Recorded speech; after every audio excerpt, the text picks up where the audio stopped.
as we said, first move at the top of the backswing. Backswing now is a much better position. You're getting the club now at the top. All the things we talked about there are nice. In some ways, I think it's a bit of a shorter club. This is probably like an 8 iron to a 6 iron. So the backswing will be a little shorter. So don't worry about that. But this movement here now, the head's staying over. Now it's starting to rise, and then the force of the swing now, because your arm's pulling through, you're on your back foot as they just post impact there now.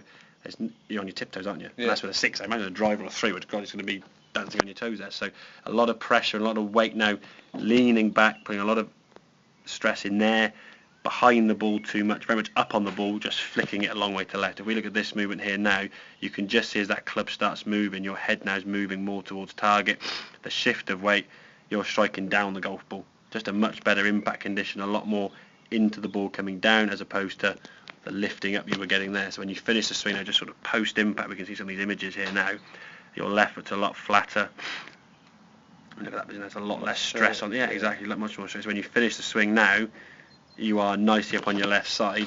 Whereas this one, you kind of get there a little bit at the end, but even so, that for me is still a stressful. That back is still leaning back a little bit. Feet have sort of slid forward a little bit out of control there, a little bit instability. Hence why you can lose a bit of balance. Okay, and leaning back, and then you sort of try and straighten yourself out after the shot. Well, you do, but a second late, exactly. And not the damage, but the stress on the back has already been put through that image there. I mean, that for me is sort of the telltale sign that even at almost full finished position. Okay, that's the same sort of position there. Look at the difference in the spine. That spine angle is there to there's a good 15 degrees change there. And again, the foot hasn't even come through because your hips are just slid through and you're hanging back. That's only really going to go one way. But I think you sort of created that move previously when the ball was going right. That move hits it to the left. So those two wrongs kind of made a right.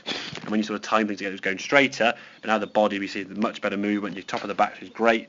You're coming down. This move now just hits the ball to the left. This is one wrong making a wrong. Yeah. And that's left. Yeah. That's what it is. So if we can eliminate that wrong, get yourself more on that left side. That bump drill, as we said, is going to be a good one. So swing the top and just go, as you swing down, bump, bump, bump on that left side. Do it 3 or 4 times and just gently swing through to a finished position there. Again, a lot less stress off that part there, mate. Okay? Makes sense? Yeah. Try a few longer clubs if you want to.